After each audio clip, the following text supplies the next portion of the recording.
ఇవాళ మనకు ఒక మంచి అవకాశం.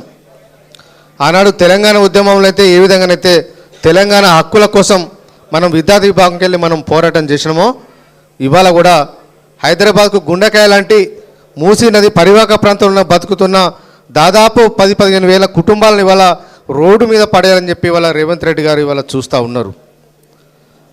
ఇవాళ హైదరాబాద్ ప్రజలు, సామాజికవేత్తలు, ఉద్యమకారులు అందరూ ఏం కోరుకుంటారంటే హైదరాబాద్లో ఉన్న మూసీ నదిని శుద్ధి చేయాలి, శుద్ధి జలాలు మాత్రమే కిందికి వెళ్ళాలనే విధంగా అందరు కోరుకుంటా అంటే ఇవాళ రేవంత్ రెడ్డి గారు శుద్ధిని పక్కకు పెట్టిండు.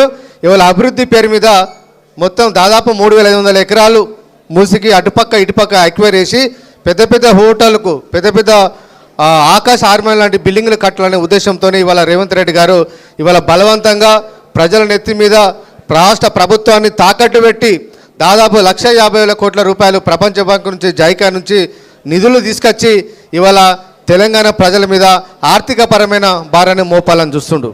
ఆ భారం ఇవాళ మన మీద ఉంటుంది, రేపు రాబోయే తరాల మీద ఉంటుంది. కాబట్టి దీనికి వ్యతిరేకంగా ప్రజలందరినీ కూడా చైతన్యం చేయాల్సిన బాధ్యత మన అందరి మీద ఉంది. కాబట్టి మూసీ ప్రాంత ప్రజలందరూ కదలాల్సిన అవసరం ఉంది, వాళ్ళందరినీ కదిలించాల్సిన అవసరం ఉందని చెప్పి ఈ సందర్భంగా మీకు విజ్ఞప్తి చేస్తూ ఉన్నా. కేసీఆర్ గారు కాళేశ్వరం ప్రాజెక్టు నిర్మాణం చేయడం వల్ల తెలంగాణ రైతాంగం బాగుపడ్డది. దాని ద్వారా కొత్త పరిశ్రమలు వచ్చినాయి, చాలా లక్షలాది మందికి ఉద్యోగ అవకాశాలు దొరికింది, వ్యవసాయ రంగాన్ని స్థిరీకరించడం జరిగింది. చెరువులను పూర్తిగా తీయడం వల్ల ఇవాళ గ్రామాలలో, పట్టణాల్లో కూడా ఇవాళ భూగర్భ జలాలు పెరిగే పరిస్థితి ఇవాళ కేసీఆర్ గారు చేపట్టిన మిషన్ కాకతీయ ద్వారా అది సాధ్యమైంది. కేసీఆర్ గారు ప్రజలకు ఉపయోగపడే కార్యక్రమాలు కేసీఆర్ గారు తీసుకుంటే ఇవాళ రేవంత్ రెడ్డి గారు మాత్రం వాళ్ళ కాంట్రాక్ట్లో, వాళ్ళ దగ్గర వాళ్లకు కాంట్రాక్ట్లు అప్పగించాలనే ఉద్దేశంతో ఇవాళ ఈ మూసీ నది ప్రాజెక్టును తీసుకున్నాం. కాబట్టి దీనికి వ్యతిరేకంగా మనం అందరం కూడా పోరాటం చేయాల్సిన అవసరం ఉంది. ఒక దిక్కు చదువుకుంటేనే సమాజంలో ఉన్న రుగ్మతలను, సమాజాన్ని పట్టి పీడిస్తున్న సమస్యల కోసం బీఆర్ఎస్ విద్యార్థి విభాగం ఇవాళ పోరాటం చేస్తుంది. అందుకనే ఇవాళ ఇక్కంచెల్లి 50 బృందాలుగా ఇవాళ మూసీ నది పరివాహక ప్రాంతంలో ఉన్న ప్రజలందరినీ చైతన్యవంతం చేయడానికి ఇవాళ మనం బీఆర్ఎస్ ఆధ్వర్యంలో ఇవాళ మనం కరపత్రాలు కొట్టించినాం. ఈ కరపత్రాలను ప్రతి ఇంటికి చేరే విధంగా మన కార్యక్రమాలు రూపొందించాలని చెప్పి ఈ సందర్భంగా తెలియజేస్తూ ఉన్నాం. మనం డోర్ స్టిక్కర్లు ఇచ్చినాం. మీరు వెళ్ళిన ప్రతి గడపలో కూడా మన బీఆర్ఎస్వి డోర్ స్టిక్కర్ను వాళ్ళకి అంటించాలి. ఎవరైనా ప్రజలు ఏ విషయం మీద అడిగినా కూడా చెప్పాల్సిన బాధ్యత మనందరి మీద ఉంది. అదేవిధంగా రోడ్డుకు ఇటుపక్కల అటుపక్కల ముఖ్యమైన గోడల కాడ కూడా మనం పోస్టర్లు వేయాలని చెప్పి మనం పోస్టర్లు కూడా కొట్టించినాం. కాబట్టి మీ అందరు కూడా, మీ ఇన్ఛార్జ్ కూడా పోస్టర్లు తీసుకున్నారు. కాబట్టి ఆ పోస్టర్లు లైట్తోని అంటియాలి. మనం బీఆర్ఎస్ ఆధ్వర్యంలో మూసీ నది ప్రజల కోసం తిరిగినట్టుగా మనం మార్కు ఉండాలంటే మనం పోయే క్రమంలో ఇవన్నీ చేయాల్సిన బాధ్యత మనందరి మీద అని చెప్పి ఈ సందర్భంగా మీకు గుర్తు చేస్తూ ఉన్నా. ఇప్పుడు రాజేంద్ర నగర్ ఇన్ఛార్జి సోదరుడు కార్తిక్ రెడ్డి గారు కూడా వస్తారు. వారు కూడా కొన్ని విలువైన సలహాలు ఇస్తారు. కాబట్టి దయచేసి ఎవరు మాట్లాడద్దు, చాలా ఇంపార్టెంట్ మీటింగ్. కాబట్టి తలసాని శ్రీనివాస్ యాదవ్ గారు ఇప్పుడే మన వెహికల్ను వారికి కేంద్ర మంత్రి గారు కిషన్ రెడ్డి గారు ఏదో ప్రోగ్రాం ఉండడం వల్ల తొందరనే జెండా ఊపి వెళ్ళిపోవడం జరిగింది. కాబట్టి మిగతా కార్యక్రమం మనం కొనసాగించుకుని ఇక్కడనే ఒక అర్ధ గంటలో మన కార్యక్రమాన్ని ముగించుకున్న తర్వాత ఎక్కడైతే అలాటెడ్ పాయింట్లు ఉన్నాయో మీకు అందరికీ ఫోన్ చేసి చెప్తాం. ఆ అలాటెడ్ పాయింట్లకు వెళ్ళి మీరు ఇప్పుడే మనం ప్రచారం మొదలు పెట్టాలి. ఇవాటి నుంచి మనం 14th వరకు మనం ప్రచారం కొనసాగుతాయి. కాబట్టి ఒక 2-3 రోజుల లోపలనే సాధ్యమైనంత వరకు తొందరగా ఎఫెక్టెడ్ ఇళ్ళ దగ్గర అందరి దగ్గరికి వెళ్ళి వారికి వివరించి చెప్పాలని చెప్పి ఈ సందర్భంగా తెలియజేస్తూ ఉన్నా. ఇప్పుడు మనిషికి 2 నిమిషాలు మాట్లాడండి. ముఖ్యులు జిహెచ్ఎంసీకి వెళ్ళి మలక్పేట నర్సింగ్.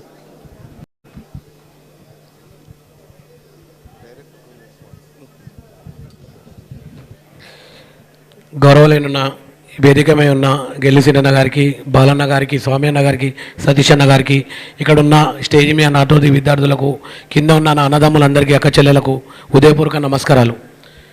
నేను మలక్పేట్ కాన్స్టిట్యున్సీలో ఉంటాను. మలక్పేట్ కాన్స్టిట్యున్సీలో ఫస్ట్ స్టార్ట్ చేసింది ఇల్లులు కొట్టడం. శంకర్ నగర్ బస్తీలో 294 ఇల్లులు ఒకటేసారి ఇంట్లో సామాన్లు ఉండగా, ఇంట్లో చిన్న చిన్న పిల్లలు ఉండగా ఒకటే దెబ్బకు 294 ఇల్లులు తీసేయడం జరిగింది. ఇప్పుడు ఇంకా 600 నుండి 1000 ఇల్లులు తీస్తామన్నట్టు మొత్తం 50 మీటర్ల వరకు మూసీ నుండి 50 మీటర్లు రోడ్ వైండింగ్ చేస్తామని చెప్పి ఆల్రెడీ చెప్తున్నారు. అది చేయకుండా మా బీఆర్ఎస్వి మేము గడప గడపకి వెళ్ళి ప్రతి ఒక్కరికి కూడా ఎక్స్ప్లెయిన్ చేస్తాము. దయచేసి ఏంటంటే ఇది మనము వాళ్ళ ఇల్లు కాకుండా మన ఇల్లులాగా మనందరం పోయి వాళ్ళకు సపోర్ట్గా ఉండి మనందరం సపోర్ట్ చేస్తేనే వాళ్ళ ఇల్లును మనం కాపాడుకోగలుగుతాం. ఏ దేవుడు కానీ అల్లా కానీ యేసు కానీ గురుద్వార్ కానీ కట్టమని చెప్పి పబ్లిక్ ఇల్లులు తీసి గుళ్ళు కానీ దర్గాలు కానీ కట్టమని చెప్పి ఏ భగవంతుడు చెప్పలేదు, ఏ అల్లా చెప్పలేదు, ఏ యేసు చెప్పలేదు, ఏ గురుద్వార్ చెప్పలేదు. ఇవన్నీ కట్టి పబ్లిక్ మైండ్ డైవర్ట్ చేద్దామని చెప్పి రేవంత్ రెడ్డి పెద్ద ఎత్తున ప్లాన్ చేస్తుండు.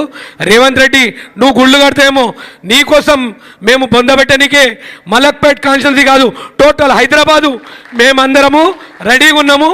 ఆల్రెడీ మొన్న నేను గట్టిగా చేసిన, ఇంకా గట్టిగా చేద్దామని చెప్పి గెల్లన్న ఫోన్తోని మళ్ళీ ఇడికి రావడం జరిగింది. నువ్వు మా శంకర్నలకు అడిగిపెట్టి చూడు, నీ బుల్డోజర్లు వెనుక పోతామా మా ప్రాణం పోతుందా, ఈ రెండు చూసుకో. జై తెలంగాణ, జై బీఆర్ఎస్.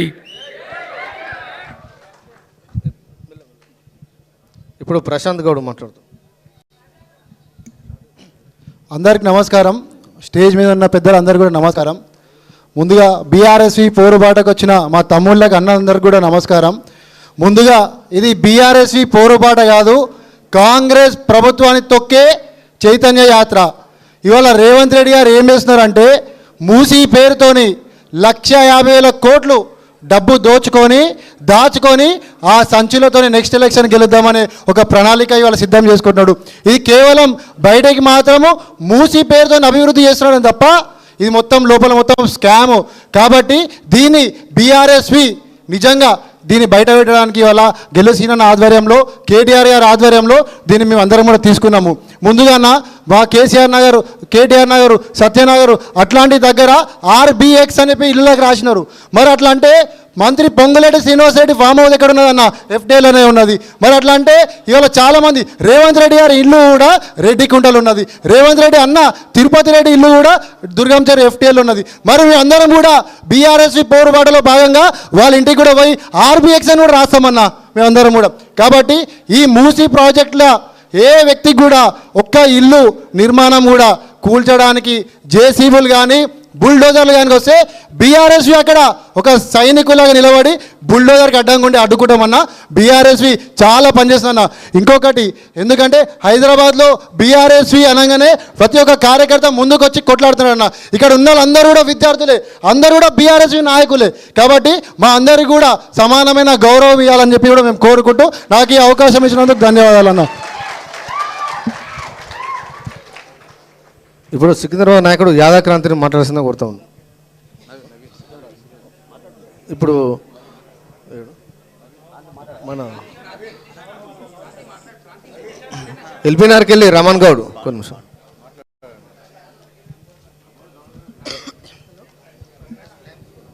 అందరికీ నమస్కారం. స్టేజ్ మీద ఉన్న పెద్దలందరికీ కూడా నా నమస్కారాలు. మనం ఇంత భారీ ఎత్తున బీఆర్ఎస్వి ప్రోగ్రాము మనం కండక్ట్ చేసుకుంటామంటే, ఇంతమంది క్రౌడ్ వచ్చిందంటే అది ఖచ్చితంగా గెలిసినన్న గారికి పొద్దు నుంచి మార్నింగ్ 6:30 నుంచి కూడా మనందరినీ కూడా ఫోన్లు చేసుకుంటా మనందరినీ కూడా ఇంత దూరం తీసుకొచ్చిండు. మనం ఇదే విధంగా రేపు పొద్దున మన పోరుబాటని ఖచ్చితంగా రేవంత్ రెడ్డి ఏదైతే ఇల్లు ఉన్నదో, ఆ రెడ్డి కుంటలు ఉన్నదో అది కూడా ఆయన వణికియాల. మనము ఖచ్చితంగా ఈ మా చైతన్యపురి కానీ నాగోలు కానీ దగ్గర 400 నుంచి 500 మంది ఇల్లులు ఎఫెక్ట్ అయిపోయినాయి. వాళ్ళు కనీసము ఇంటిమేషన్ లేకుండా, నోటీసులు ఇవ్వకుండా కూడా వాళ్ళు గర్భిణీ స్త్రీలను కూడా ఇంట్లోకి వెళ్ళి బయట పడేసారు. ఇవన్నిటికి కూడా మన బీఆర్ఎస్వి మన వాళ్ళ బుల్డోజర్లకు అడ్డం అడ్డుకోవాలని చెప్పేసి ఈ సందర్భంగా తెలియజేస్తూ జై తెలంగాణ, జై బీఆర్ఎస్వి. మన అత్తాపూర్ నుంచి నిష్కల్ రెడ్డి